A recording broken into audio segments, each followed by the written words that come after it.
glad to be back to do an update. I have not been on this channel for an entire year, and I'm glad about it because I needed the break. And sometimes we just need to break away from what we're doing to kind of get a new, take on life. So I'm going to give you guys a really nice, thorough update on what's been going on in my life. I know some of you who I know IRL in real life are watching this, and you know who you are. So hello. And there are a lot of you who have been following my channel just virtually, just kind of been watching our family over the years and have seen the transition and seen our children grow up through this channel. And so thank you for being my viewers and for watching us and taking time out of your day. And I hope you glean a lot from this channel. The only reason why I have this channel, the only reason why I wanted to build this channel was for you to help you in your decision making with things regarding education for your kids. Now, I'm in a different place in my life now than I was, 10 years ago, and definitely different than I was exactly a year ago when I made my last video. So things have changed since last year. I'm going to share with you what those changes are, and I'm not going to hold back on my opinions about things because my opinions have changed, and that's okay. But I'm basically going to give you an update for last year. All right, so here we are in 2021. The last time I recorded was 2020, and I was on a quest for making a healthier lifestyle choice for myself so that I could feel better. So with homeschooling, what did I do this past year? Well, this year, 2020, last year, 2020, was the onset of pandemic homeschooling. For many of us, a lot of changes were made. So for us, I made a decision because I have homeschooled my kids from kindergarten all the way through. My oldest graduated. There's a video about that. I'll put either here or here. She graduated 12th grade a year ago. So she spent her first year at Azusa Pacific University virtual at home. And so she'll be entering this year on campus as a sophomore. So she has been homeschooled all the way through. So if you've been watching our channel, you'll see all of our twists and turns and changes and things. But we did one little 1 month stint at public school before we moved, and then we called it quits and went right back to homeschool. So we basically homeschooled all the way through and used different variety of methods of homeschooling, which included charter schools, virtual schools, all of those types of things, but we did them at home, and we just pretty much had our own routine and everything. So we have homeschooled forever. For me, it feels like forever. I know there's some people that have been homeschooling since the 90s. I'm not in that category, but I have homeschooled since 2007. So to me, that feels like a long time. And I have 2 kids. So my 19-year-old is, like I said, she's done. And then my 13-year-old at the moment is, she's still homeschooling. So let me share how things have changed and how my mindset has changed and how I'm thinking really differently. Now, when I graduated my oldest, she went through a program in the 11th and 12th grade called Classical Conversations. And so she finished up what was called Challenge 3 and Challenge 4, which are the 2 programs used at the junior and senior year of CC, Classical Conversations. So we did that. When she graduated, I felt like the reason we chose CC was really for her because I felt like she needed that in her life. It brought some structure to our homeschooling sorry, I've got this little piece of hair sticking out, but it brought like a piece of structure to our homeschooling that even though we could have attained it in a different way through a charter school or whatever, we had tried all those methods and it just didn't have that uniformity that I knew like a really structured program where you meet in person once a week and that kind of thing would do for her. So we wanted her to close out her chapter of high school in an environment that was conducive to what our beliefs were. So we thought, more on that later, and that would give her that structure in her academics. So we did that. And when she graduated, I met a lot of nice people at CC and everything, and it was great, but I had to question, was it going to be good for my second daughter to continue? Because she would have been entering Challenge A, which is the I guess, middle school. So I made, I did a lot of prayer and talking to God and asking for direction and for guidance. And I talked to my husband and we prayed about it. And we thought, like, really, is this the type of homeschool that we want to continue with? Yes, it was good for my eldest. Is it good for my youngest? Because we look at their personalities. We look at, how did God wire them, right? So how are they created? Or, do they like this type of structure? Do they thrive in this type of educational environment? So even, just as a parent, not even as a homeschool parent, but as a parent, what school will best fit my kids? What school, what educational environment best fits my children so that they have the best possible opportunity, and I know, like, when I think about how our parents raised us in the 80s, right, in the 80s and 90s, they didn't have these options, or either they didn't know about the options or they didn't have the options. So we were just placed in whatever public school was available. Whatever district you're assigned to, that's the school you go to. There's no question about, what's the best option. Like, they didn't have that, right? So I feel really honored and blessed that I have choices, and I want to use my right to make choices. And so I had a choice, and I'm not one of those homeschool parents, that feels like once I choose one group, I got to stick with that group all the way through. All my kids got to go through every single level, all the way through 12th grade. And I have to be devoted, and I have to be, only focused on that method of home education, because I see home education as my thing. In my home, it's for me and my family to discover what my kids need and take them where they need to go. So I don't feel like I'm tied down to any one group. So long story short, we spent 2 years in CC. We got a lot of value from it. I felt like it was good for my eldest daughter. I felt like there are a lot of things about it that was good for my youngest. We really enjoyed the Essentials program. She learned to write really, really, the structure was there. She used IEW, Institute for Excellence in Writing is what they use. And I think overall, the Essentials part of the program is what she probably benefited from the most. Since she was coming out of charter schools and other types of homeschool settings, in first through fourth grades, she didn't have prior experience with the memory work that you do as a foundations level student in CC. So she didn't have any of that background. So many of the other students were like spitting out the facts, just they had the timeline memorized. They had all of the memory work for every single week memorized since they were yay high, 6 years old or whatever. And here they are now 10 and 11 years old and 12 years old. And, Zoe, my daughter, had missed all of that. So, and it wasn't even a big deal to me. Like, I didn't really care if she learned all of that. I was more concerned with the Essentials program. So I really think she gained a lot from that. Now, that said, it was a good program. People were nice. I liked the people. I liked the program. I liked everything about that.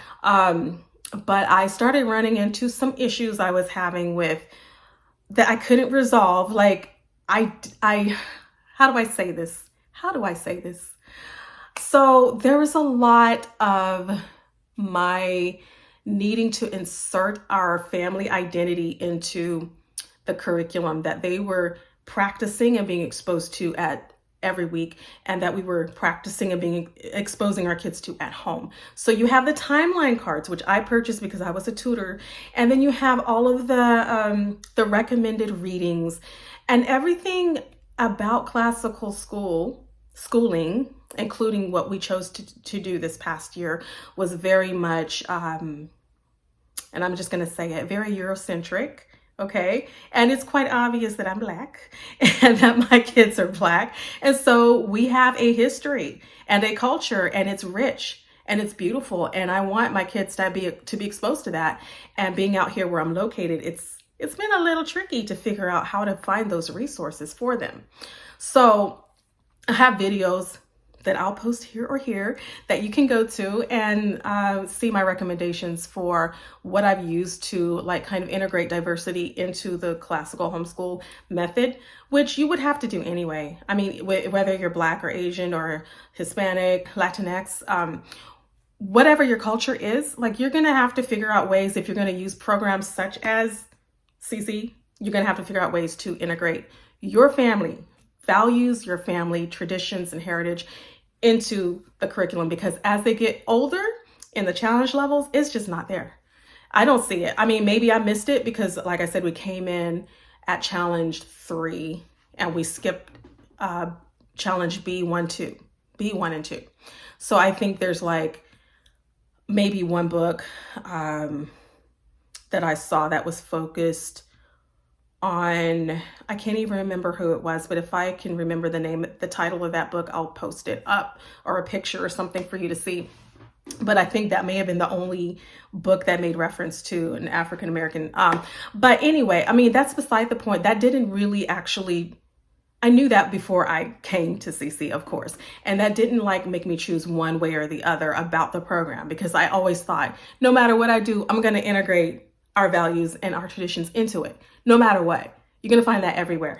It's just not set up for us in that way. We have to educate our kids, no matter what school they go to, no matter what. If you're homeschooling, if it's a co-op, you're just not going to get all of the rich goodness that you want for your family unless you make it happen. Otherwise, you just stay home and you figure out how to do that. So that's what we did. But as we got in the upper challenge levels, there were some ideas that it just didn't flow.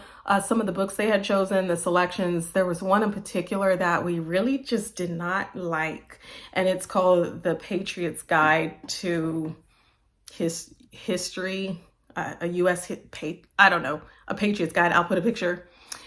That book gave me some, like, I squirmed through the first couple of chapters, and then I just basically told my daughter, like, okay, we just read it and do the lessons, do what you're supposed to do, and then we'll talk about it. Because the whole idea of CC was to have these conversations, right? Classical conversations. So we did that. And then we just like kind of came to the conclusion that a lot of the ideology that CC presents, it's not just Christian, but it's a certain type of Christian. It's a certain group of, and you would think it would just be a bit more diverse in like the way you see your faith as a Christian. But like, I felt like within certain groups, and I've been to 3 CC groups, so I'm not pinpointing any one group at this point, but within those 3 groups, I noticed that the view tended to be more specific, a specific type of conservative Christianity, that there were some issues that our family had with certain opinions that the groups espouse. And it's not just within the group, it's like from headquarters down. Like you can kind of feel your setting, like, okay, this is what they believe, and that they believe all Christians should believe. We just kind of, as believers in Jesus Christ, we have certain ways that we see the world, our worldview, from the lens of a believer in Jesus. But we also have a worldview that I think is kind of open to understanding what other people believe in, accepting how they believe that, and then just being an influence and being a good listener and accepting people and loving them and not judging people based on their differences or their struggles, and not identifying people by their struggles or by how they identify themselves. If we think that's an issue, that we shouldn't be judgmental toward other people, that we should show love to everyone, and not be afraid to be around people who are different from us, whether it's in the way they look or it's in the way they believe. All right. So that said, we had to kind of take a step back and reevaluate what CC was for us, and if we could really continue in a program that we felt like maybe just wasn't the right thing for us, because there was some struggle. Okay. So on moving on, we decided not to re-enroll my youngest daughter in classical conversations during the pandemic year. So then we had to decide, what are we going to do? And because we were still thinking that we wanted to continue along the classical continuum, we wanted to keep that classical method going, because she had already sort of gotten used to the idea of she's, what stage she's in, and she's in the logic stage, and she's learning how to ask more questions, whereas the next level would be like the rhetoric stage, where they start to like really get into debate and things like that. Well, my daughter wasn't interested in debate. She didn't really care about that. And that's a big thing here. So within CC. So she wasn't at all interested in debate. She is a theatrical, artsy, creative, entrepreneurial kid. And I don't feel like she kind of fit CC very well. And so I wanted her to be able to have that opportunity and to have more structure. I felt like CC did not actually give us complete structure for her. It did for my oldest, but for my youngest, I felt like we still had some things we needed to cover when we got home. We still got to do math. We still got to do all these things. We had language arts covered through essentials, but we still needed to do history, and we still needed to learn a little bit of science. And there's things that we felt like just were not covered in detail, because that's what the foundations level is introducing these topics in small little bits of information each week, and then you go home and kind of do your own thing. Well, I felt like, that just quite wasn't enough. And even if she had gone on to Challenge A, I just felt like, man, this flipping through the material. And I remember how I used it with my eldest, and how I felt like it just feels like something just is missing for us. So we want to do something a little different this year. So we actually went all the way, and we did more than a little different. We found a program that it's classic. It was classical program. And it met twice a week, kind of like I guess you call it there's a name for it, a university model school. That's when schools that meet 2 or 3 times per week. Okay, so you meet just like at a regular school. You have classes, you change classes. You're middle and high school. You might have a bell. The bell rings, you go to class. It's kind of like that traditional school feeling. And so you're not going every day. So that brings the part of the homeschooling in, where you're only going 2 times a week or 3 times a week. You have your core classes, you have your electives, and you pay tuition. And so she had math. So she had pre-algebra. She had, what else? Science. She took physics for logic students. She took history, which was world civilizations, and geography. Then she also took an art class. That was her elective, and PE was her elective. And then she was able to be in the virtual art fair this year. That was fun. And then she took, what else? Loudies, which is like a weekly, where, like in private Christian schools, where they have like a weekly seminar or whatever, where they have worship and things like that. I can't remember what it's called, but you come for worship and you listen to a message or whatever. So we couldn't sing this year because of Corona. So there was really none of that involved, but there was Loudies. That's what they called it, which means praise. And then, she did that. And then there were a couple of other classes. I'm trying to think. Did I tell you Latin? She took Latin for 1 semester. And then there's just a couple of things like that. Christian studies was the last one. She took a Christian studies class.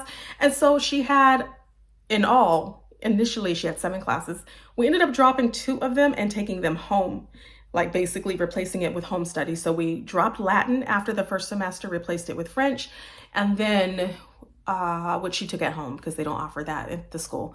And then we ended up continuing math on our own as well. So she ended up with 5 classes. And then they have lunch, and they had PE, and it was just really cool. Okay, so the virtual part of it was the first semester, and the second semester we went back on campus and met in person. So that was quite a transition. Now, some of the life changes I made, I actually ended up applying for a job at the school in order to help pay for her tuition, and ended up teaching I got the job and I ended up teaching third graders, and it was so much fun. So I taught language arts and history, and that was a blast. I enjoyed that very much so. I enjoyed the students so much, so much. And missed it this summer when it was over. So we did that. I also found that I love teaching so much that I dropped everything I was doing. I said goodbye to blogging for the year. I said goodbye to this YouTube channel for the whole year. I didn't blog anymore at my homeschool blog or at my personal blog or even at my Mompreneurs in Heels, which is my business blog. I quit designing websites. I only focused on teaching. I quit digital marketing. All the stuff I was doing, I put it on hold. I took a break. I am coming back, but I took a break because I needed this year to kind of reassess who am I and what am I doing. So I chose to follow a passion that's been in my heart since I was 5 years old. I always loved teaching. So I'm teaching preschool classes on Outschool. I love, love, love it. Love it. So I was able to watch my income like grow and be able to kind of build my teaching and my educational consulting, with that. And that's been so much fun. Okay, so there's that. And as my daughter was going through this class, her classes at our new school, I was considering where we want to go next year because I had to decide, am I going back to this school to teach again? And is my daughter coming back to the school to learn again? Are we still homeschooling or are we not? And to be honest, I wasn't sure we would still homeschool because my ideas had started to change. As I said earlier, I'm in reevaluation mode every year. At the end of every year, I take a look back and I say, why am I still doing this? Is there a reason that I'm still doing this? Have I changed? And if I've changed, then that means maybe my motivations for doing what I do needs to change also. It's not just I do this forever. No, it's we do this until we see that something needs to change. So I'm okay with change and transition when it needs to happen. I don't like changing all the time, but if something needs to change, I'm perfectly okay with doing that. So I had to decide about classical homeschooling. I had to decide about homeschooling. And what I came to the conclusion after teaching the material that I taught at the school, and after watching how much of the material, like really looking over the things that my daughter was learning at the school, I decided, and she decided, that we didn't want to do classical homeschooling anymore. After I talked myself into why I was so afraid of classical homeschooling and why I'm embracing classical homeschooling, you go back and watch those videos where I will post somewhere up above. We just came to the conclusion this year during the pandemic that we're out with classical. We're done. It was a nice ride, but we're done. Now that my eyes have been open to what classical education is about and what we will get out of classical homeschooling if we were to continue as we live in this area, what's available to us within classical homeschooling, and do we really want that for the long haul, for the long term, right? And so a lot of the things that we've been focusing on learning, because it is classical homeschooling, there are certain things that are like really of high importance within that framework of education.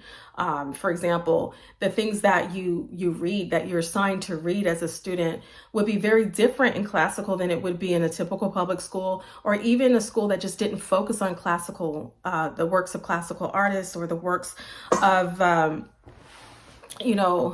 of those who are considered the great thinkers.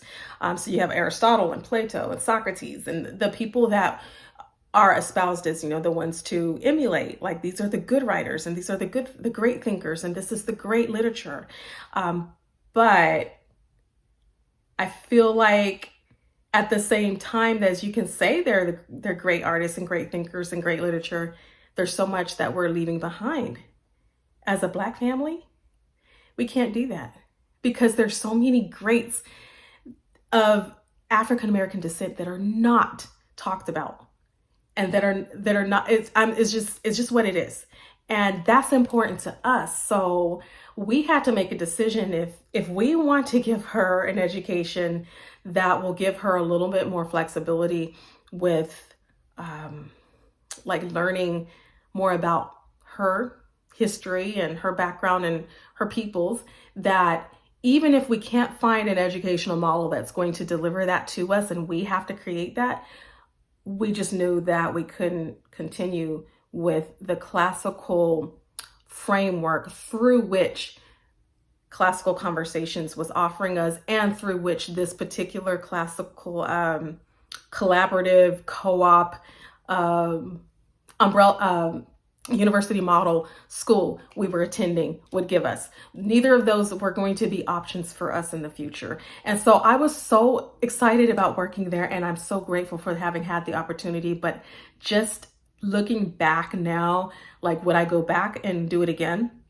The answer is not under the circumstance of it being classical. I just don't think I can put my family through that again. It just, there were some parts of being in a classical environment over the past 3 years that have felt particularly isolating for us. And we felt the need to really just fit in and try to make it work, like putting on some clothes that don't fit you. That's what it felt like.